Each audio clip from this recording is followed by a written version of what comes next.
You know, if there's one aspect of your marketing that I know many of you are neglecting, it's search engine optimization, aka how to get on page one of Google. Well, don't worry, I've got your back. Today, we're joined by Reid Fishkin, the world's leading SEO expert, who's going to shine a very bright light on this very dark art. Oh boy, are we in for a treat.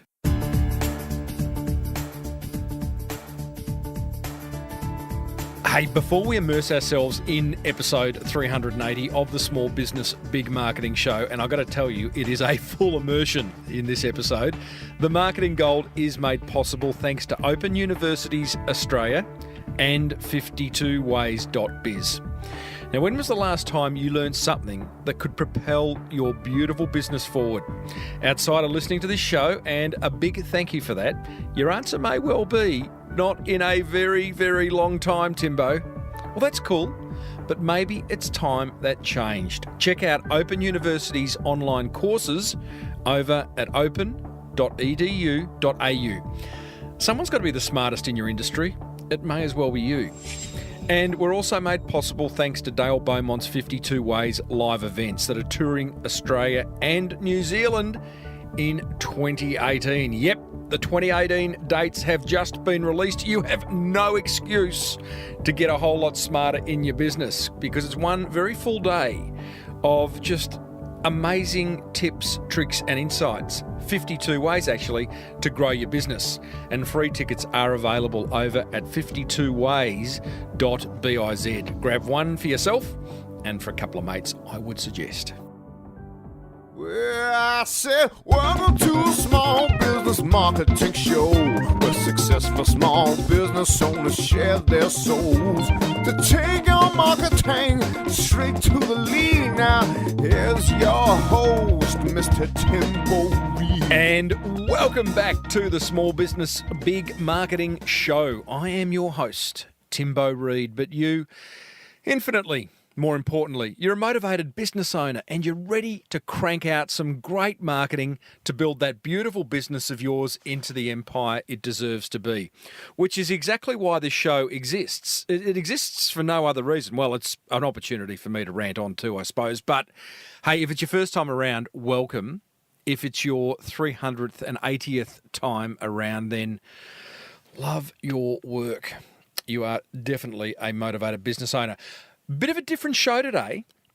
Reid Fishkin, the world's leading SEO expert, is going to hold our hand and lay out exactly, and I mean exactly, how to optimize a podcast's show notes so they rank on page one of Google. But don't turn off if you're not a podcaster, because Reid's tips apply just as equally to blog posts and all website pages. But I hit him up because I wanted to know how to optimize my show notes. Love podcasting. I'll explain exactly how to incorporate storytelling into your marketing messages so you can sell more stuff. And we go back into the vault revisiting a chat I had with husband and wife team that left their high-flying jobs in New York to start a juice bar. That was a great interview. Hey, as per usual, team, there is marketing GOLD dripping from the ceiling over here at Small Business Big Marketing's HQ. So let's get stuck right in.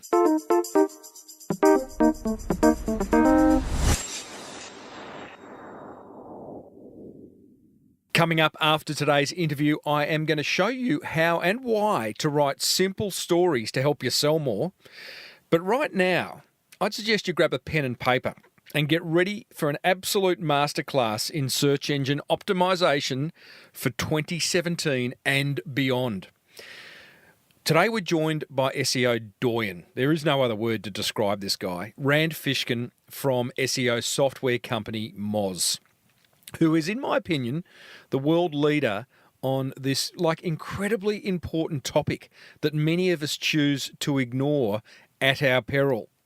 Reid also hosts Whiteboard Friday, which is a must-watch series that he does online. You can subscribe free over at moz.com, where he takes you through an SEO topic. He's also the co-author of a couple of books on SEO.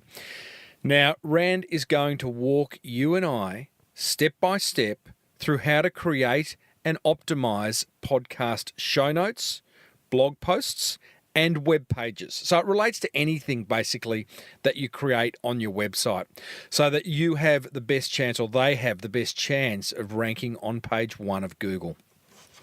Now, some things to note, team. You'll hear me say we're screen recording the interview for later reference. Well, it turns out there was no additional value in doing that, so I've decided not to use the screen recording. We do get a little bit geeky at times, using some big SEO terms like metadata and permalinks. But don't freak out. I make sure we bring everything back to layman's terms. Now, this is one episode you're going to want to share with your team or anyone responsible for creating content on your website. And Rand mentions SpeechPad transcription service being $2 for 10 minutes of audio. It's not. So in the show notes for this episode, I give you a couple of other options. One which is free for the first 30 minutes. So be checking the show notes for that. As I said, he's about to walk us through how to optimize the show notes for a podcast episode, but these learnings apply to anything that you create on your website. So without further ado, let's get stuck right in.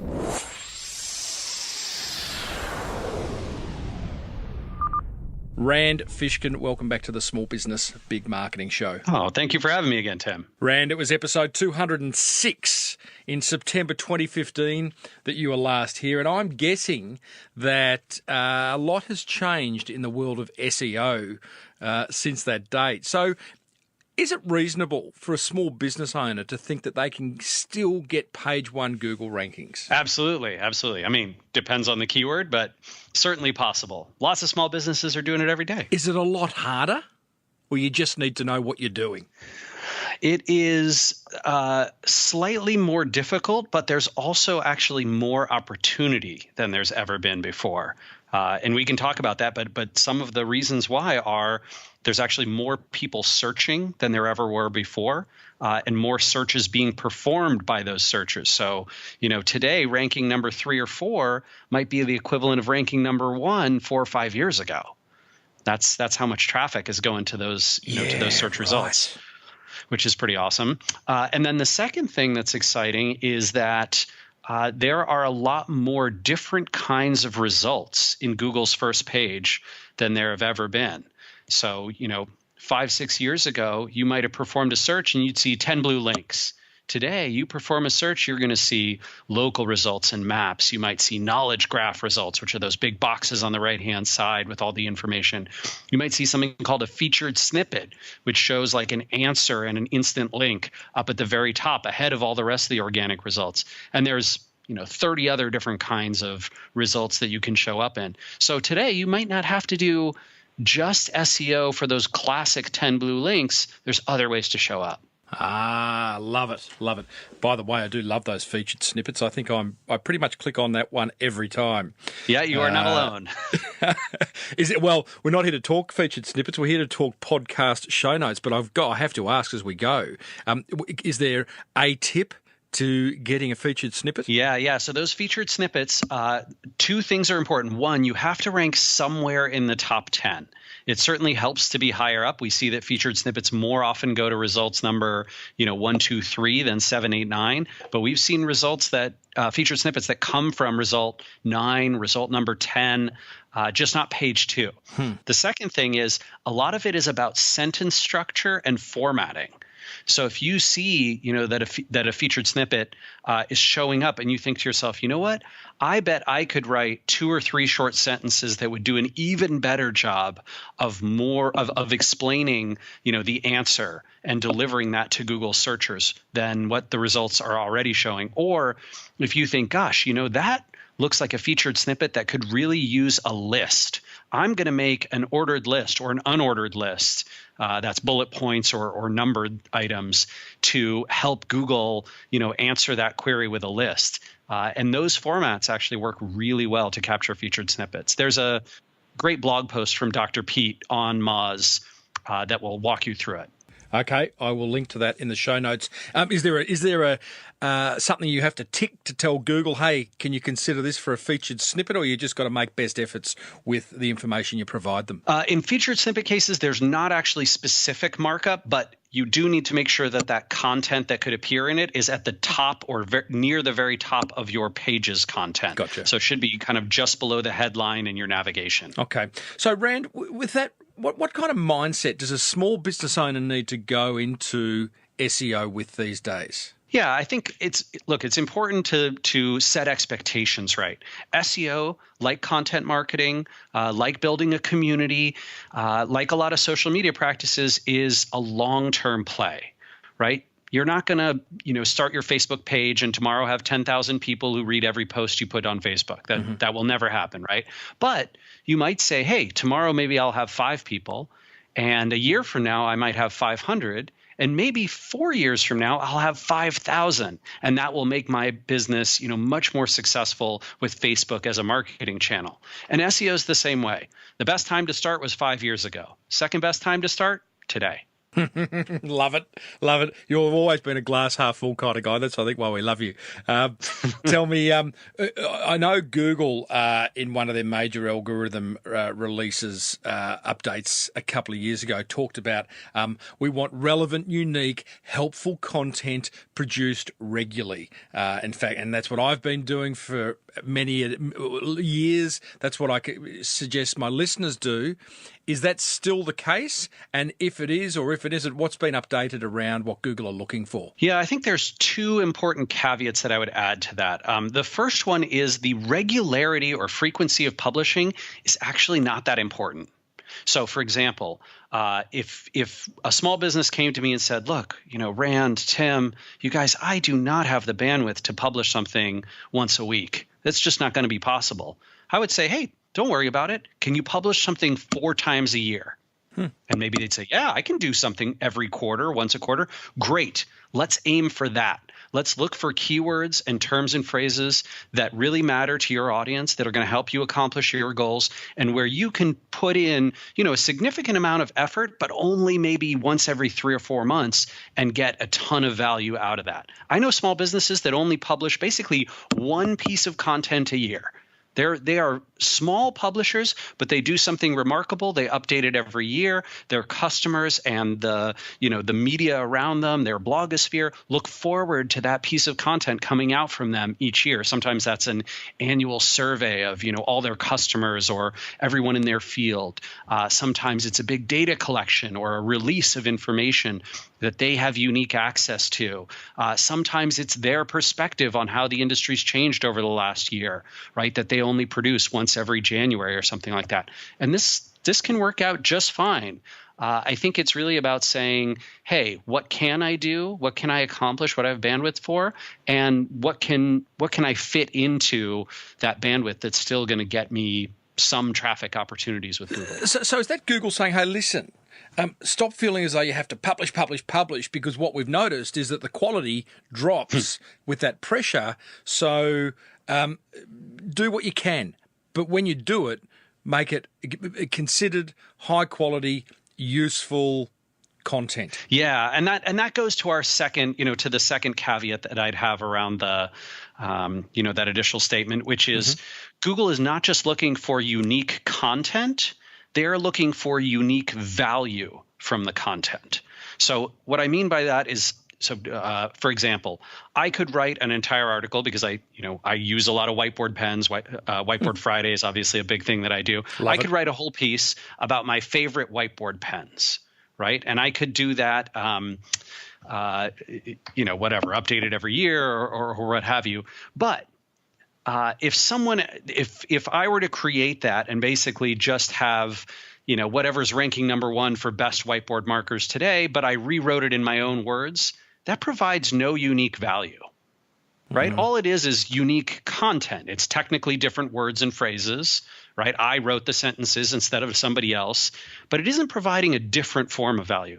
What if instead I spent, a significant amount of time seeing how much relative ink levels each type of whiteboard marker has from each manufacturer, and how long it takes them to run out of ink, and how well they erase, and how well they show up when they're filmed on video on a whiteboard.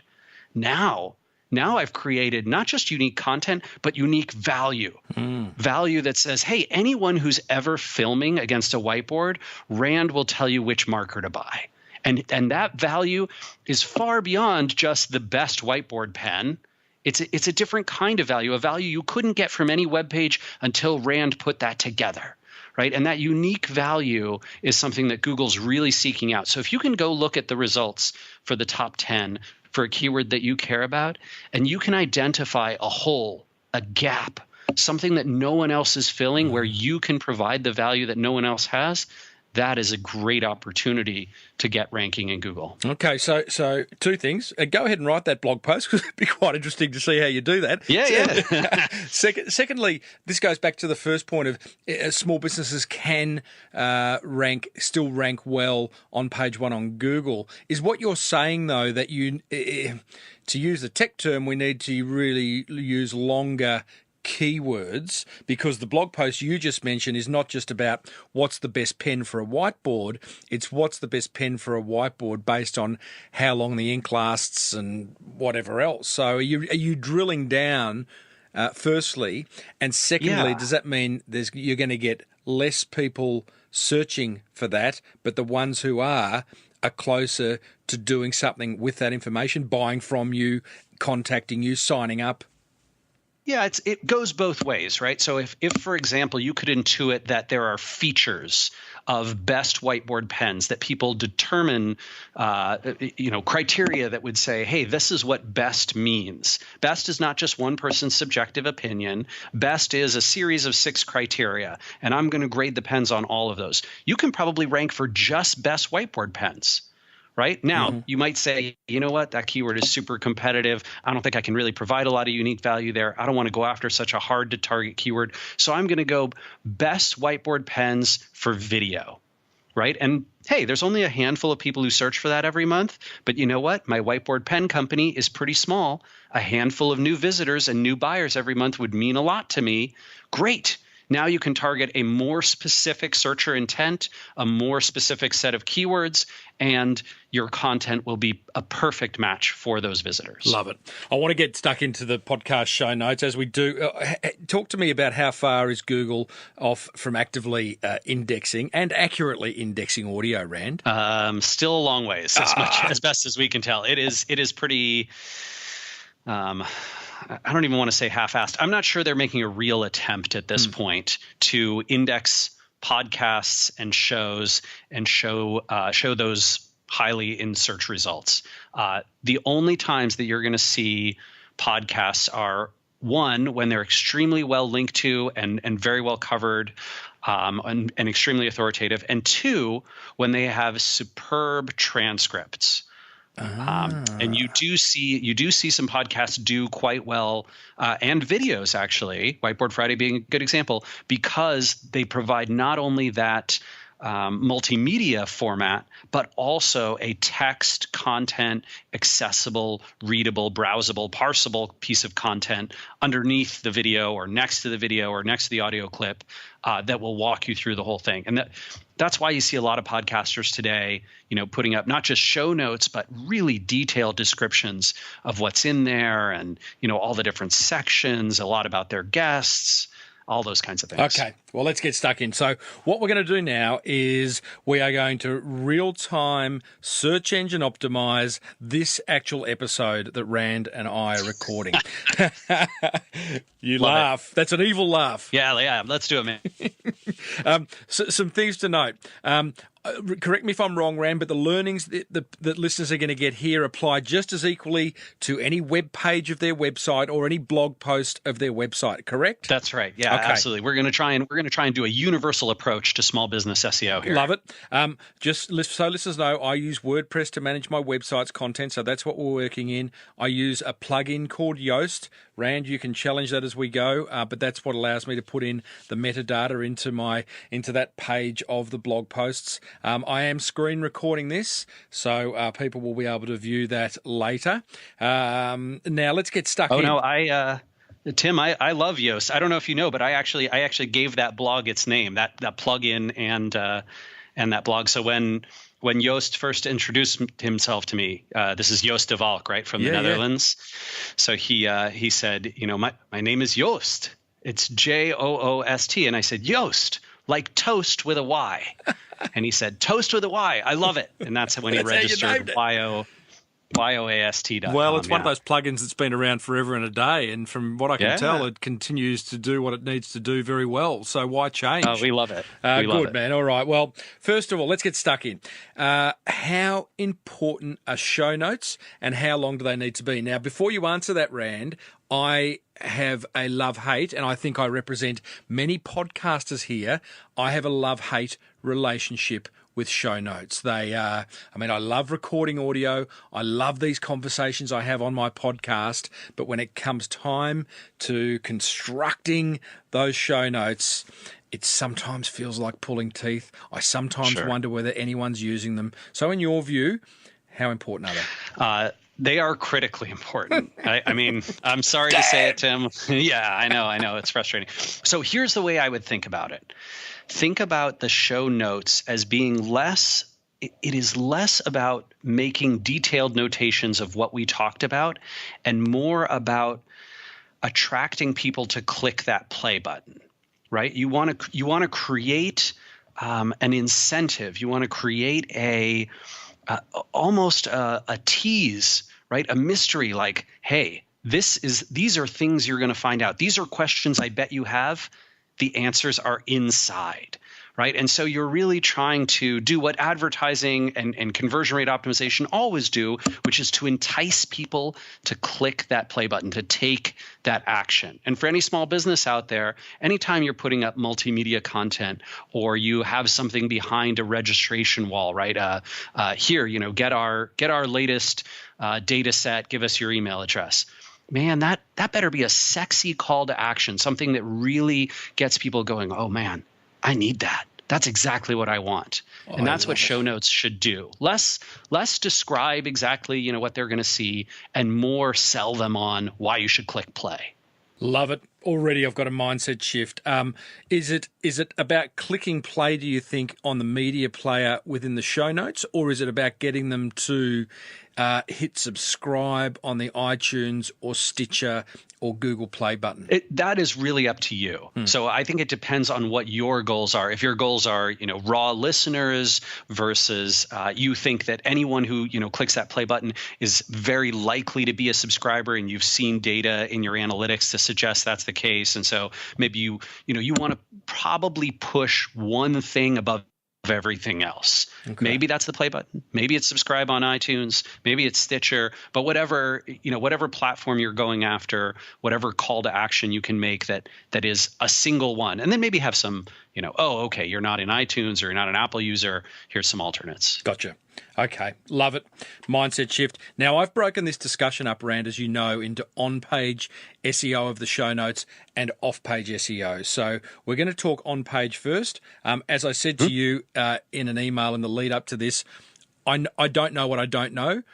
So I need you to kind of go, hey, you've forgotten this or you've forgotten that, or that's not important. So I'm going to start off by saying, how do we determine the focus keyword that this exact interview should rank for? Yeah, so you're going to need to do some keyword research. And luckily, this is a pretty fun, easy process. There are some free tools out there. You can certainly use just Google themselves, right, or Google's free AdWords tool. I really love a tool called Moz Explorer, Keyword Explorer, and that is free for the first few queries a day. But Tim, I've actually given you access to my account so that we can run as many queries as we want here. So the way to get started with this is just to think very broadly. So when this show goes up, what is it going to be about? The ultimate show notes for a podcast episode. ultimate show notes for a podcast episode. So we're trying to help people optimize their podcast show notes. Correct. Okay. All right. So why don't we type in? Do you think so? What about you? That's why I contacted you. Well, so I think that's a very specific one. We could go broader and say something like, we're trying to help small businesses do SEO, right? Mm-hmm.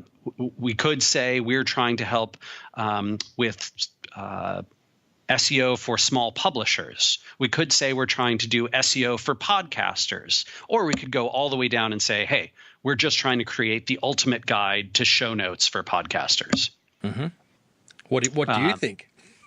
Well, I like being specific, and I think it'd be interesting to see what sorts of searches. I have no idea what'll happen if we type in podcast show notes to Keyword Explorer, but I think that would be great. Doing that now on the screen sharing. I'm going to go. I'm going to go Australia because most of the audience is in Australia. So I've got podcast show notes. Search. Okay. I do warn you because Australia has a smaller population and a smaller search population. I sometimes recommend for non-geo-localized queries that you use the United States. Okay. And the reason being just because there tends to be so much more search volume and search variation, and we all speak the same language, roughly. Gotcha. Okay, done. All right, on the screen, what are we doing? All right, so let's scroll down and check out that list of keyword suggestions down there. Okay, so what we've got, and remembering this, primarily this is an audio interview, so I've got now a box with 5 keyword suggestions: podcast show notes service, podcast show notes template, podcast show notes iPhone, and podcast show notes examples. So why don't we click that link below there that says see all 1,000 suggestions, because that'll give us a lot of keyword information.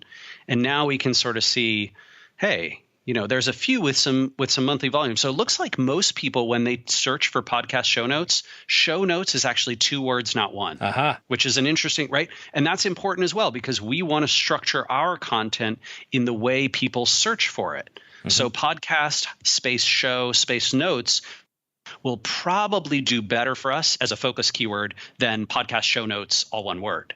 And what Moz Keyword Explorer is telling us is that it's, of all the keywords it's showing, its monthly volume, the keyword podcast show notes has the most monthly volume, correct? This is actually sorted right now by relevancy, but you can change that to sort by volume.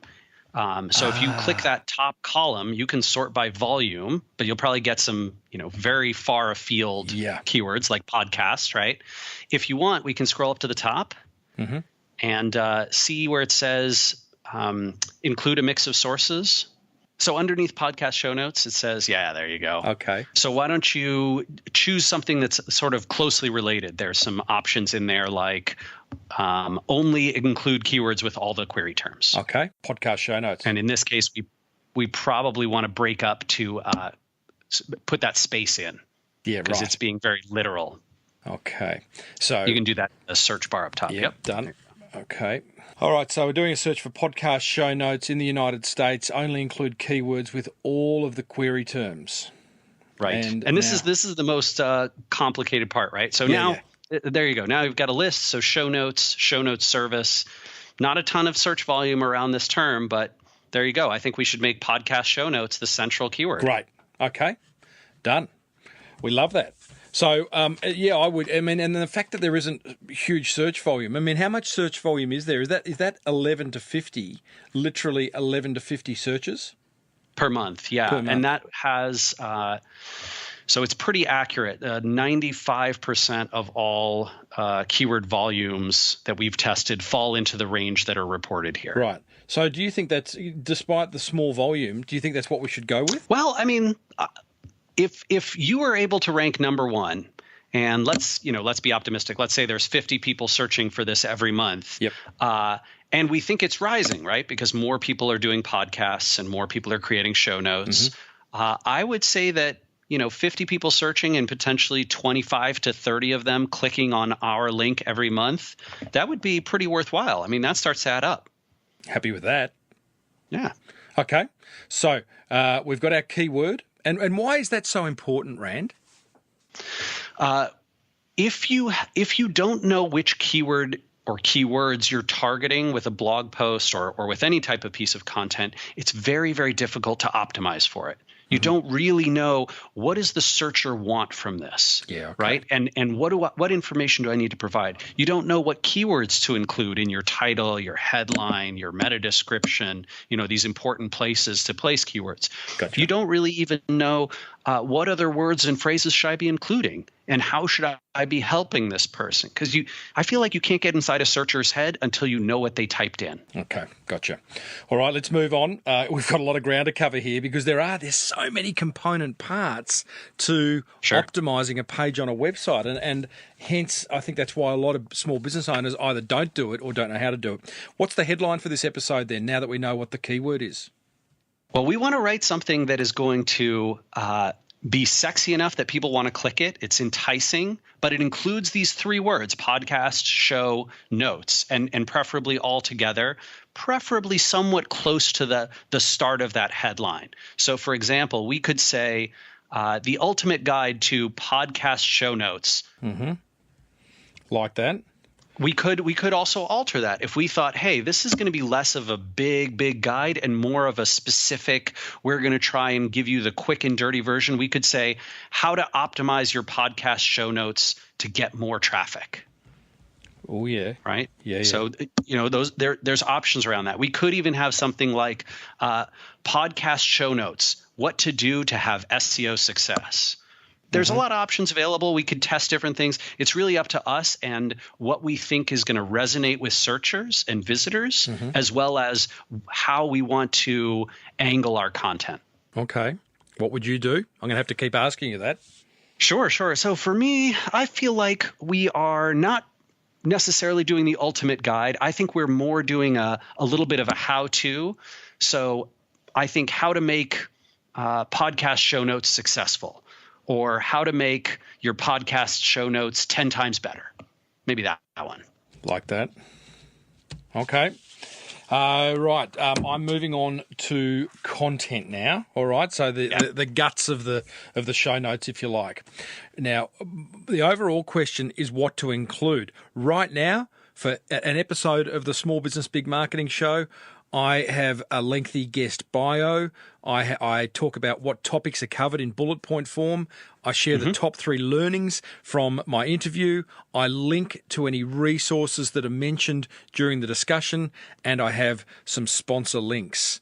And that's what feels very laborious. And now that you've told me up front that I should be more actively concerned about the whole aim of these show notes is to get people to, as you said, either click on the play button or subscribe on iTunes, whatever I choose that to do, I'm feeling that my current structure is not doing that. I write those show notes because I think my listeners are going to go there to find out all the stuff that we talked about. So I might try and do like a little bit of extraction, maybe take one really powerful exchange that you and I might have during this podcast and write that up, verbatim, your question, my answer, your response, my response, right? And take that and say like, there's a lot more like this. You will get more tips like this one, that can 10x your podcast show notes results. Click here to play the full version. Oh, I love that. Right. And so that way you're sort of like enticing them into, oh my God, that is such a great idea.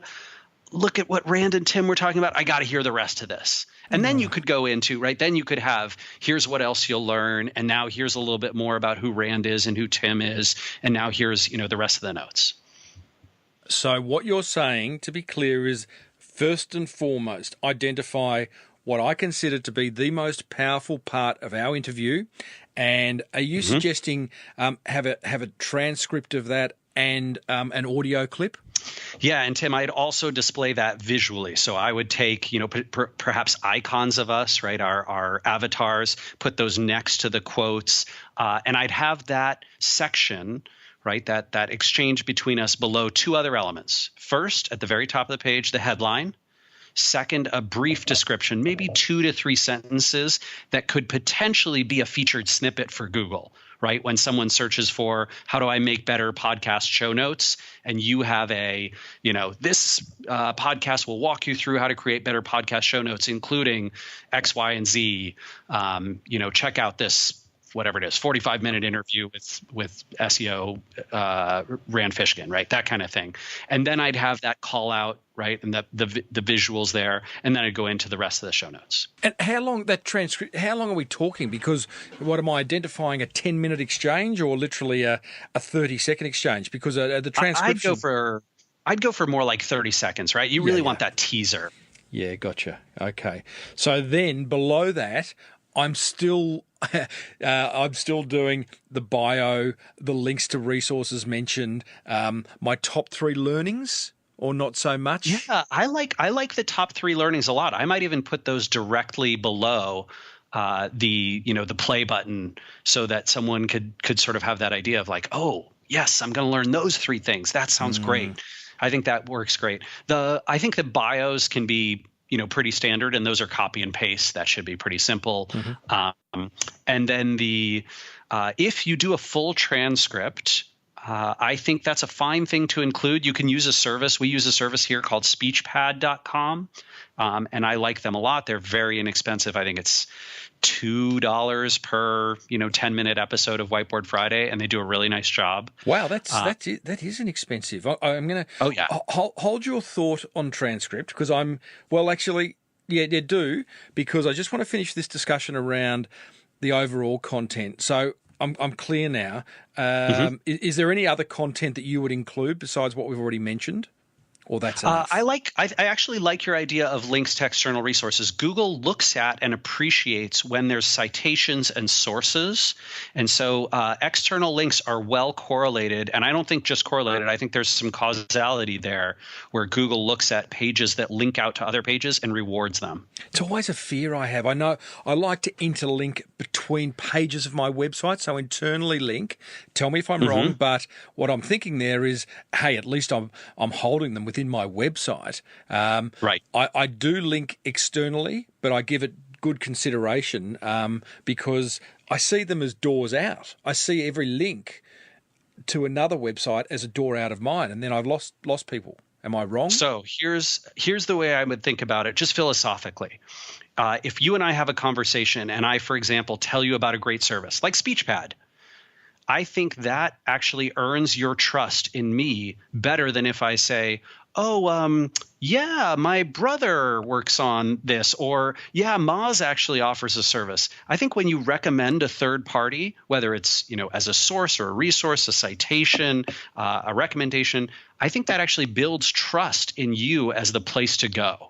So rather than a door out, I think of it as a way to build trust between the parties. Nice. So 2 questions around that.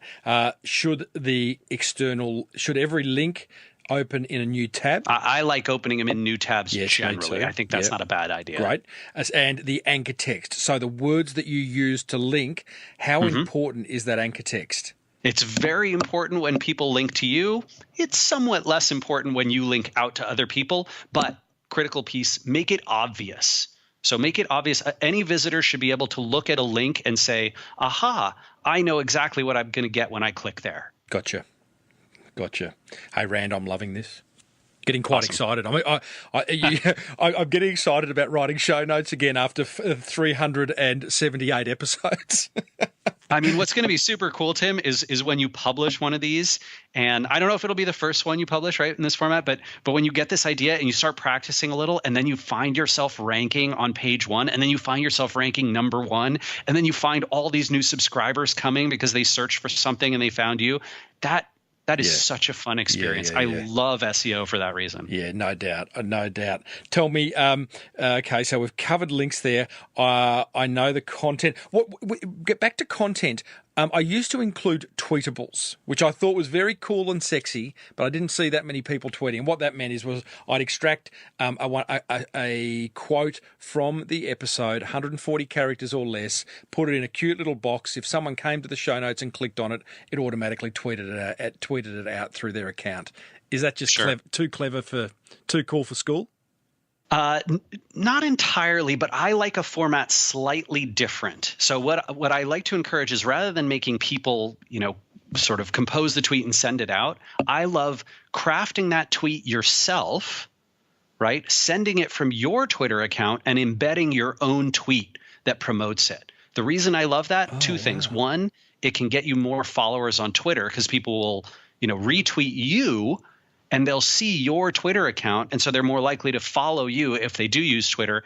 And clicking retweet is way easier than having this, click to tweet, open a new window. Oh, I'm not logged into my Twitter account, all that kind of thing. Just so I understand that, you're saying still grab a quote, 140 characters or less from the interview, tweet it out under my account. Are you then saying grab a screenshot of that and embed Not that? a screenshot. No. The embedded tweet.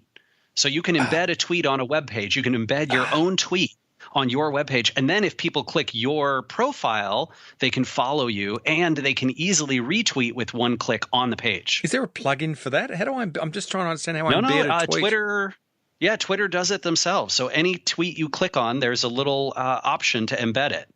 Wow. Yeah. Pretty Love sweet. that. And so if then someone goes to that on my show notes and clicks on it, it's going to go out under their account? Yeah. Nice. Right? Okay.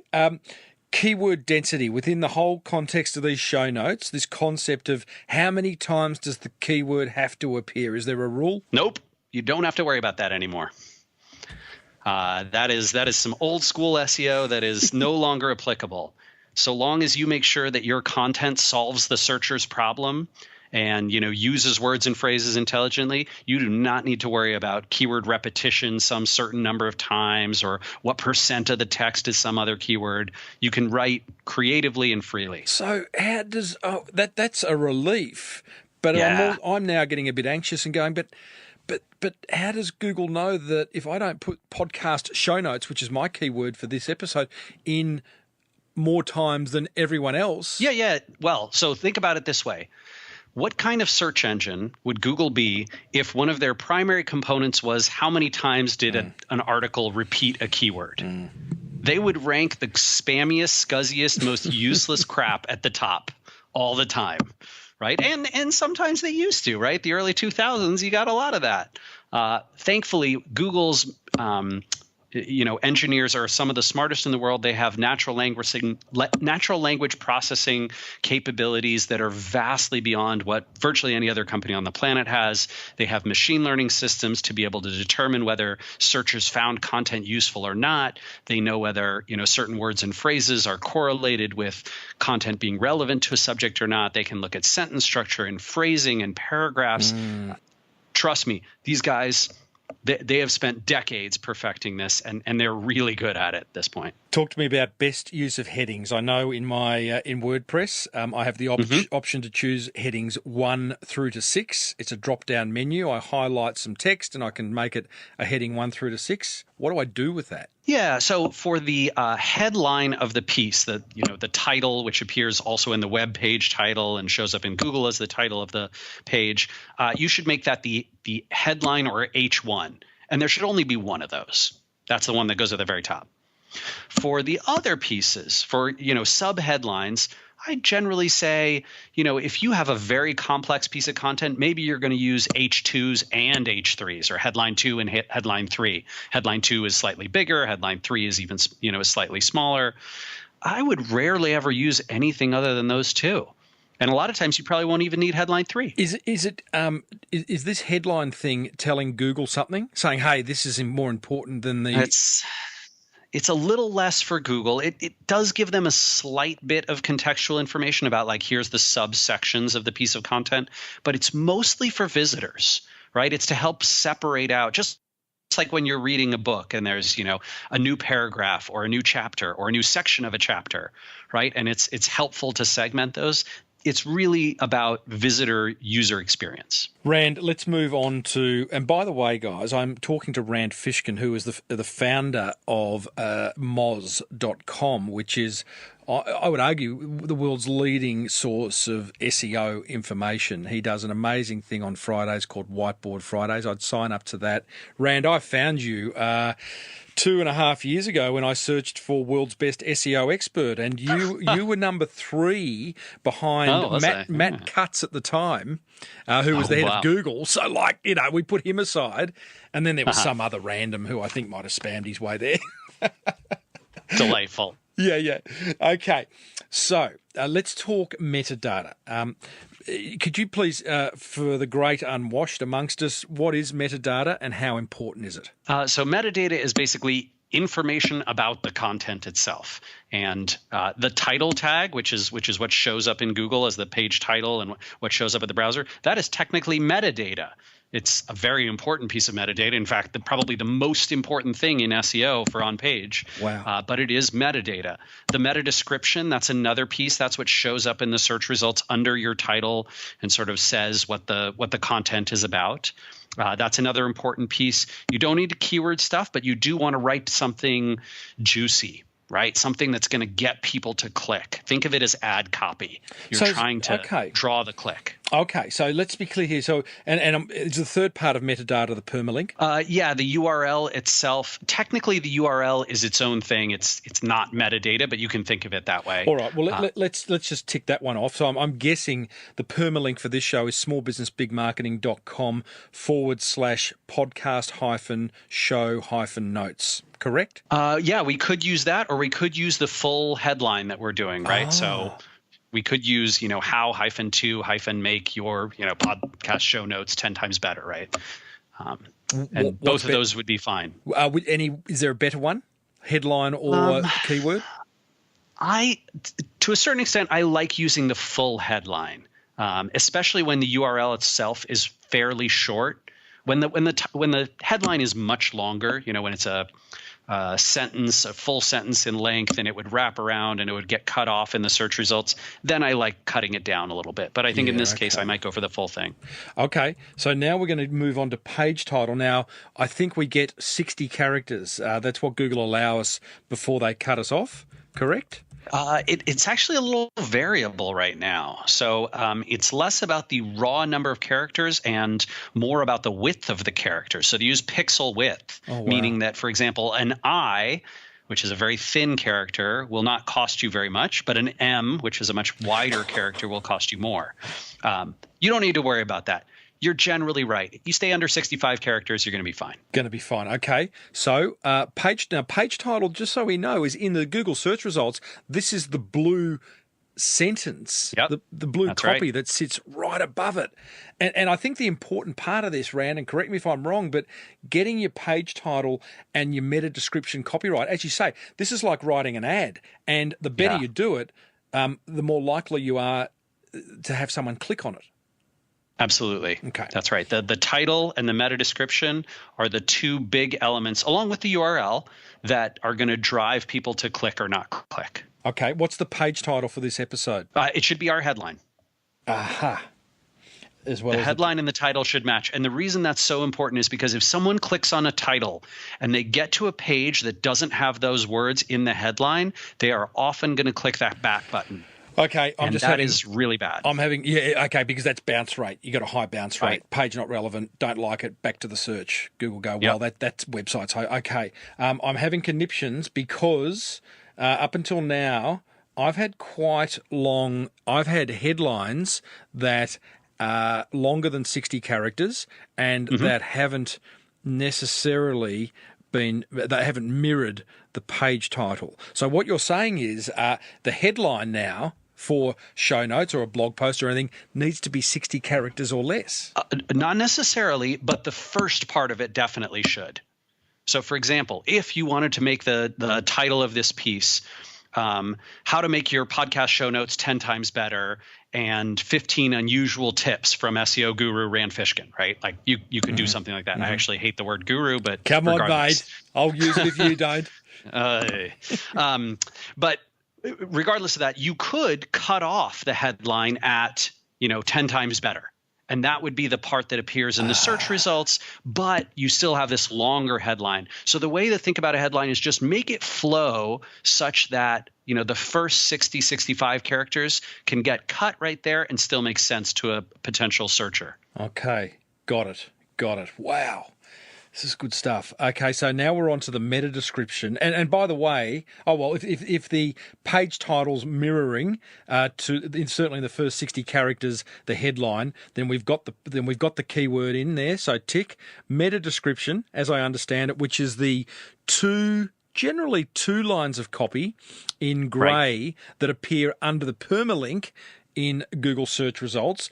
We've got 156 characters to play with, putting aside pixel width. Is that correct? Yep, that's right around there. We've seen it be as high as 200 and as low as 140, but yeah, right around there. Okay.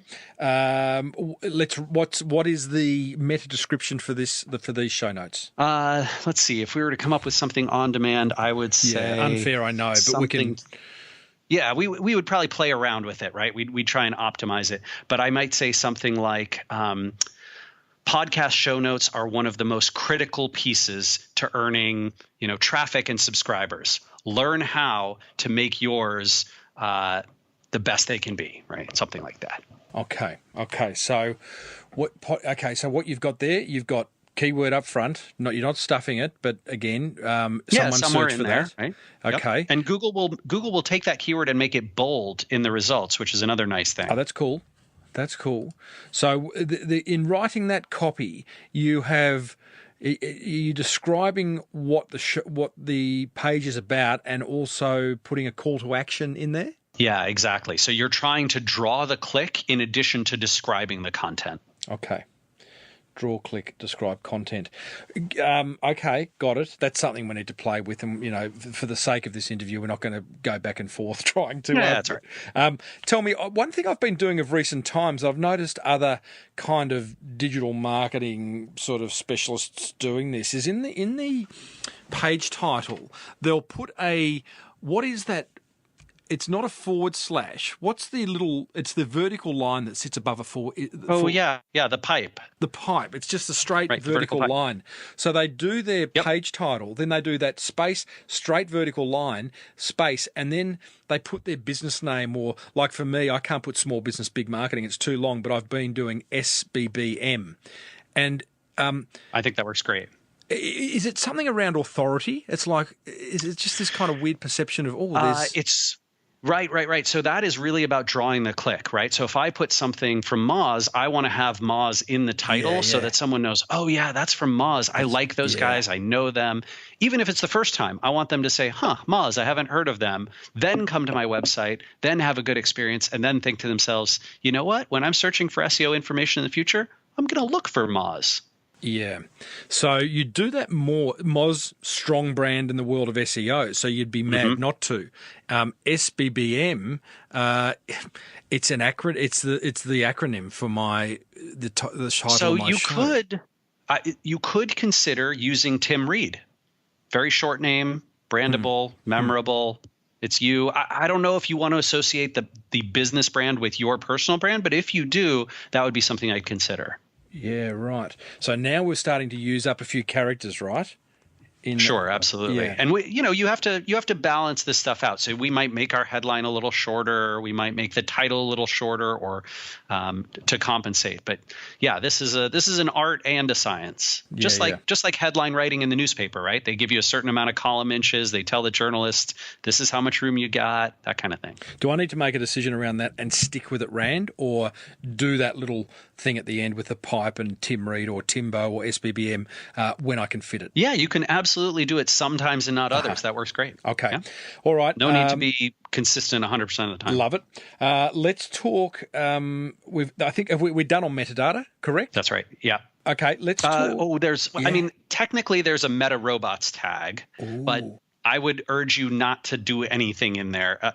99% of the time you don't have to worry about it, especially small businesses don't have to. You can control some indexing aspects if you want. For example, you could tell Google, don't index this content because I don't want you to show it in your results, but do follow the links, for example. Gotcha. Okay, I'm back inside the actual show notes content itself. I was a bit naughty to cut to metadata so quickly. Let's finish that discussion around transcription. Transcription's mission critical, correct? Yeah, for any multimedia content, Google still can't parse fully what's in the media, and so you want to have at the very least a description and sometimes a full transcript, usually a full transcript. Gotcha. Okay. You suggested the best service is SpeechPad. However you choose to get your transcription, get it done. When putting the transcription inside the show notes, Rand, do you literally cut and paste, which sounds to me like the wrong thing to do because it would just be this incredibly long page. Yeah, the formatting gets gross, right? Gross. You want something that is easily parsable and provides a good user experience for visitors. And the best way to do that is, well, if you use a service like SpeechPad, they'll help break it up for you into subsections, or you can do that manually yourself. You could even consider saying, hey, you know what? My transcript is not going to be a full transcript. It's going to be a partial transcript or a notes-only transcript. And therefore, I'm going to pull out, these are the 5 sections of what we talked about. Here are the bullet point highlights from each section, and that's it. I'm not putting in the full transcript, and that's okay. I know what everyone listening is thinking. That just sounds like that's just a massive amount of work to do that. Well, it depends. For some people, right, they're going to listen to the podcast itself. Yes. After it's done to make sure that the audio quality is high. And so, having a scrap of paper in front of them or their post open and just writing down, hey, here's 5 bullet points in each of the 3 sections we had. That's not sometimes for some people, that's not terrible amount of work. So I'm still not clear. I mean, do we put the transcription into an iframe so that it's no, you're going to want it on that URL itself. You want it on that page so that Google associates that content with that page. Otherwise, Google is going to, if you put it in an iframe or you put it on a separate URL, Google will associate that content with a different URL. And you really don't want that. Okay, so I'm not clear as to how to most effectively present a transcript in the show notes. If we choose to go down the path of taking the whole transcript. Yeah, it's up to you, and you can format it, how you wish. Some people put it, kind of a full transcript and you make it clickable, right? So WordPress has a number of plugins that's sort of a show hide content, and then you can make it, you click this and the CSS basically in WordPress changes to display that text. So that's one way of doing it. Or, if you look at Whiteboard Friday, the video is on top and then the full transcript is below. The full transcript? Yeah, that's right. It must scroll for a very long time. Yeah, it can scroll, but it tends to work well. It is something where I think something on the order of, if I remember correctly, 60%, almost 60% of visitors to Whiteboard Friday read the content as text rather than video. Which is pretty wild. For podcasts, I have heard that is quite similar, especially so NPR, National Public Radio here in the United States, is a very popular podcaster. And when they do transcripts, those transcripts are much more read than their audio is listened to. Wow. Do you give people in Whiteboard Friday or any show notes, should you give people the opportunity to print the transcripts? So also have like a PDF download? We have not generally done that because we've rarely seen demand for it. But if your audience is a very print heavy type of audience, mate, you could consider it. Yeah, okay. Love it, mate. We've done transcript images within the show notes, Rand. Those are important. If you can get a visual. So, for example, Tim, do a search in Google right now for podcast show notes. Done. I think you'll see the same thing I do. Do you see that featured snippet at the top? No, I don't. I'm just going to refresh. No, I don't have a featured snippet. The first thing I'm seeing is 9 steps to better podcast show notes and 7 benefits. Aha. So I've got a featured snippet in mind. Maybe it's because I'm in the U.S. Correct. And you're... Correct. .com.au. Oh yeah, I don't get it in. So go to .com, delete the .au, and go google.com. And what you'll see, and it's okay if you don't see it, but what I see is basically that same post, but a featured snippet, and it includes a visual image, right? So the guy who's ranking number 1 right now, which is the Audacity to podcast.com.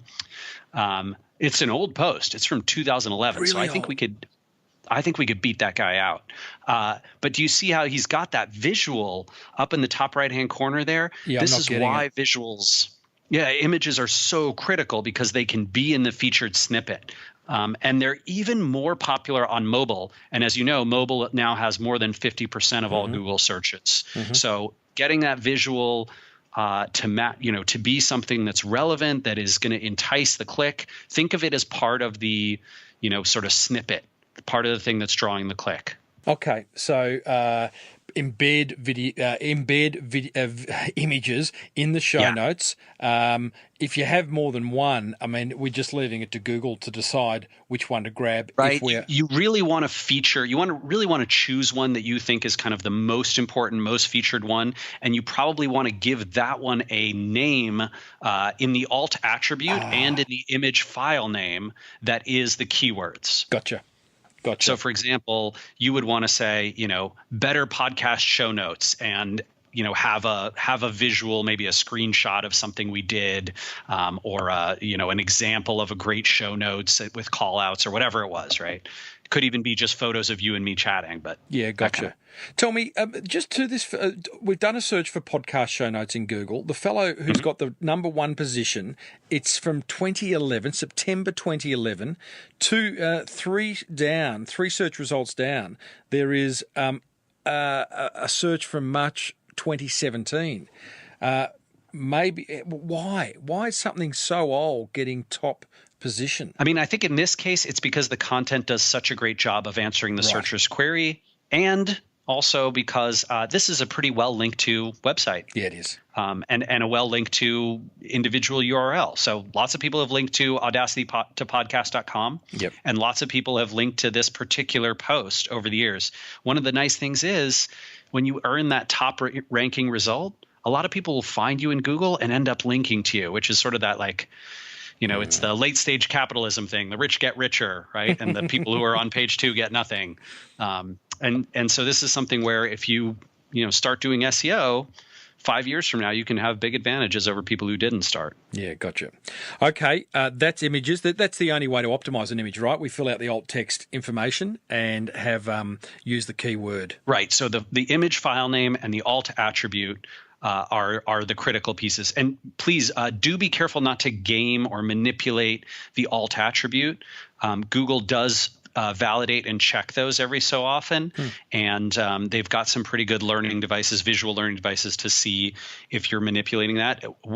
If you do, not only is it bad for Google and it can get your site kicked out, but it's also really bad for screen readers. So folks who are visually impaired and using a screen reader device. Yes. For podcasters, that is huge because podcasts are a big, big part of how the visually impaired consume the internet. Okay, moving on, Rand, mate. So appreciate this. I keep saying it, I know, but you've breathed life back into me writing show notes. I'm excited to write the next one. Awesome. We've nearly finished with on page. Then we're going to move to off page. How important on page is a social share button? That button that you see on my website, for example, down the side that has Facebook, Twitter, LinkedIn, Pinterest, Google Plus logos, allowing others to share the content. Yeah. So off-page SEO is pretty much still all about links and distribution. So social media is a great channel for that. Email is a great channel for that. Reaching out directly to people is a great channel for that. And certainly, building your brand and your presence through conferences and events, through in-person connections, right, through advertising or any broadcast channels that you want. The key there and the difficult part for a lot of SEOs is getting those links, getting people to actually link back to you. And so finding a hook, a reason why people need to cite your work and source what you've talked about is a really great one.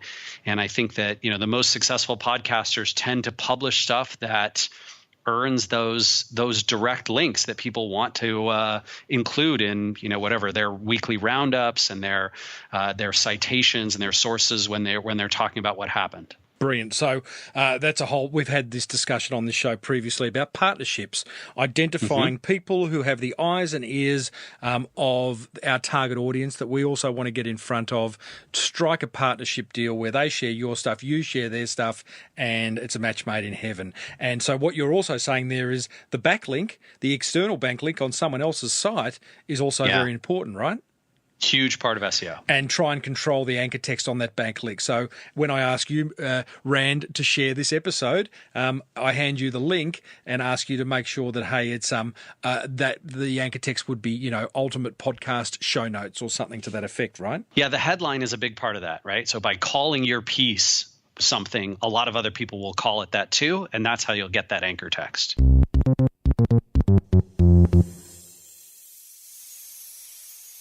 Whew, what about that? Oh, he's good. Moz's Rand Fishkin. Would you say that is an episode for the ages? I know, like most of the time I interview successful small business owners, which Rand is, but it was less about his story and today more about making sure that you optimise everything on your website. I hope you got a lot out of that. And don't forget, you can reference the full transcription of this episode by going over to the show notes at smallbusinessbigmarketing.com/380 and seeing just how beautifully optimized these ones are compared to the other 379 I've done. Quite proud of how they're looking, really. Now, Rand had to race off to another meeting and we didn't get to cover off-page SEO as deeply as I would have liked. However, in speaking to him afterwards, he did confirm that what I'm doing off-page is pretty much on point.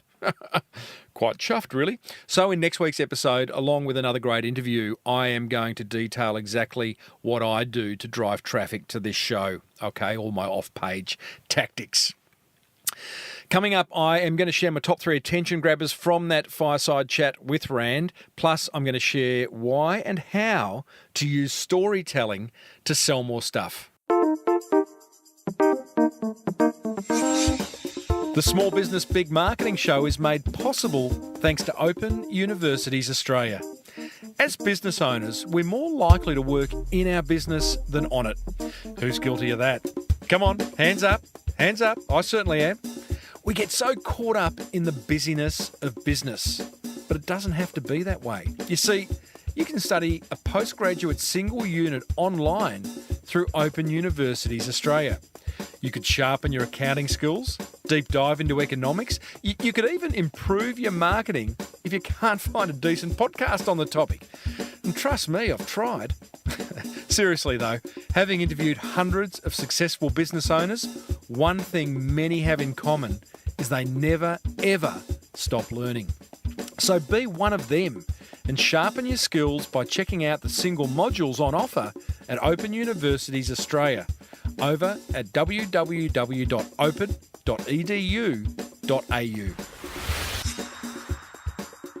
And we're also made possible thanks to Dale Beaumont's 52 Ways live event. Now, instead of me telling you about it, and I have done that over the last few months and have attended it myself, loved it, here's a note I just received from listener Nerily. She says, "Hi Timbo." Hey Nerily. Long-time listener here. Well, I feel like it, although I'm still catching up. I listen to at least one or two of your podcast episodes a day while I'm in my studio. That's unreal. Some have background jibber-jabber on. Others have my show on, which could be regarded as background jibber-jabber. She goes on to say, "I just want to say thanks for the info on Dale Beaumont's 52 Ways event. I went yesterday and came away hugely positive and pumped." I love that. Well done for taking action, Nerily. Many don't. Many would have heard me speak about it, not gone. But that said, I know many of you have gone to great benefit. She goes on to say, "It's been a really hard few months. I'm sorry to hear that. But now I'm getting back on track. I just wanted to say thanks. You're a legend, Nerily." So here's the thing, guys. We've got to get out of our businesses. We've got to get out and smell the roses, look around, go to events, expand our mind, meet other business owners, experience what they're going through, hear their challenges, hear about their wins. And an event like 52 Ways allows you to do that. It's 8 hours of learning, and it is. Dale shares 52 ways to grow your business in 8 hours. I mean, it's brilliant. If nothing else, just watch him present. He's a machine. You can learn a lot from that. Anyway, 2018 dates have been announced and free tickets are available over at 52ways.biz, and I would highly encourage you to get a group of fellow business owners and marketers together and head off for the day and have a ball. 52ways, 52ways.biz.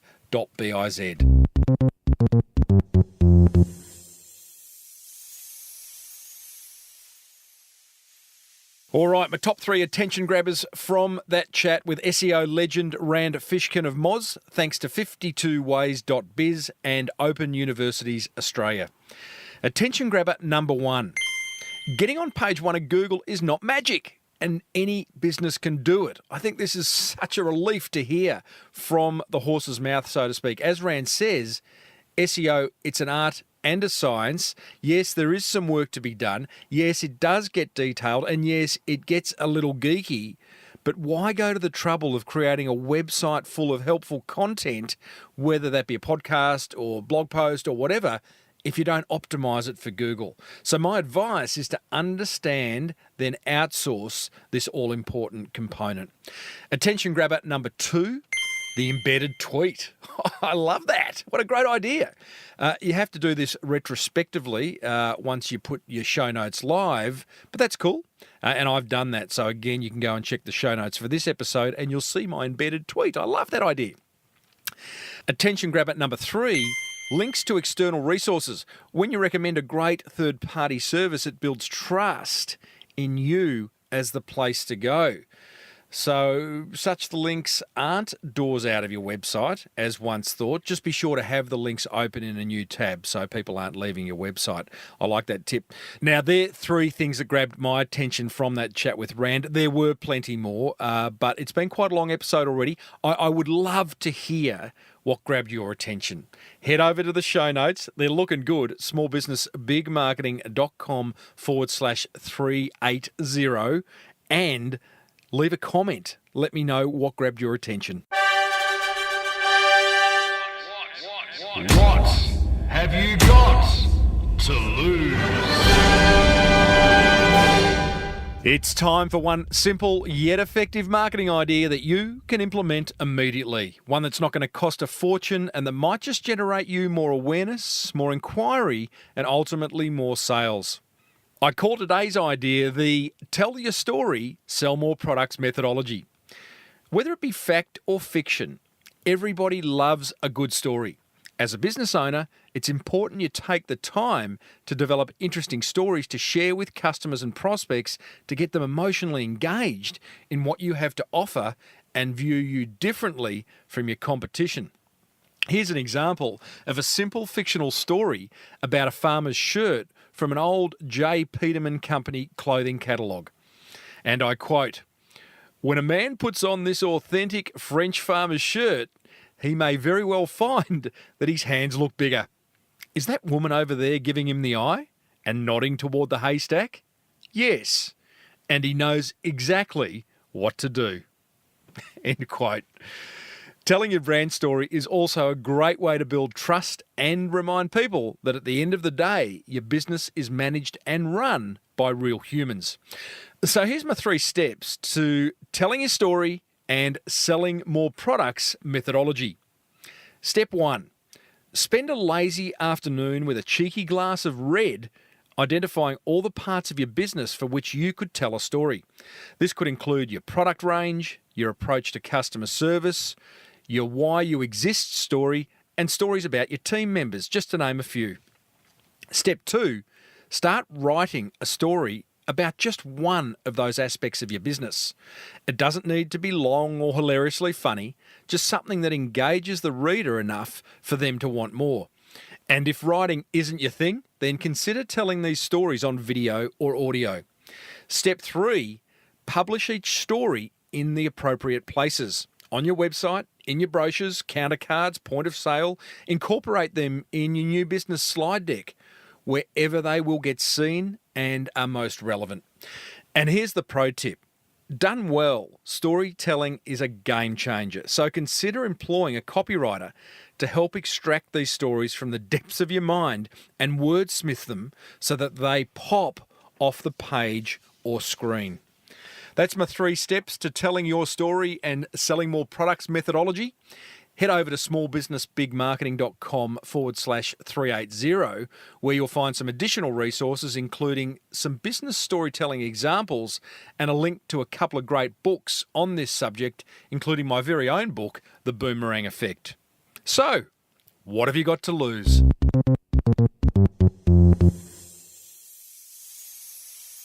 Well, that almost wraps up another episode of the Small Business Big Marketing Show, but there's plenty more marketing gold coming your way in the weeks ahead, including chats with owners of actually some very big businesses that, like all, started off very small. Hey, have you listened to the chat I had with Nat and Steve Warner? They left their high-flying jobs in New York and returned to Melbourne to start the Green Street Juice Company. There's been a couple of elements that have collided for us, and I think it's universal for all businesses, or if you can get that combination right, it helps propel you and keep going through the challenges. And that's a real passion and a belief in what you're doing. If you have that greater vision and you really feel that you're making a difference with what you're bringing to the market on those days where you're pulling a 22-hour day and you may have been juicing and then you're, delivering the juice yourself. Like at the early days, we were everything. We were the juicers, we were the customer service, we were the delivery drivers. Tapping into the passion and what you believe in gets you through. Oh, that was such an inspirational story, and they are doing great things with that business. You'll find that full interview plus hundreds more over at smallbusinessbigmarketing.com, or you can subscribe free on iTunes. If you're serious about growing your business through smart marketing, then be sure to grab a personalised copy of my book, The Boomerang Effect, over at smallbusinessbigmarketing.com. I'd love to hear from you. You can email me, tim@timreid, reid.com.au. Hit me up on Twitter at @TimboReid. Join the Small Business Big Marketing Facebook page. So many ways to engage with this brand. Hope you love it. Don't forget to sharpen your sword by enrolling in one of the single module online courses offered by Open Universities Australia. You can check them out at open.edu.au. And please be sure to grab your seat. It's free at Dale Beaumont's 52 Ways, that should be, live event. New dates have just been released for 2018, so no excuses, huh? Head over to 52ways.biz and grab some seats now. Lock it in your diary and look forward to it. If you love the Small Business Big Marketing Show, then let other business owners know. In fact, just head off down the street now, walk into shops, grab shop owners' iPhones or smartphones, open the podcast app and look for the Small Business Big Marketing Show and hit subscribe. That would be just a wonderful way of paying it forward. Until next week, I'm Timbo Reid. Thanks for tuning in. May your marketing be the best marketing. Bye for now.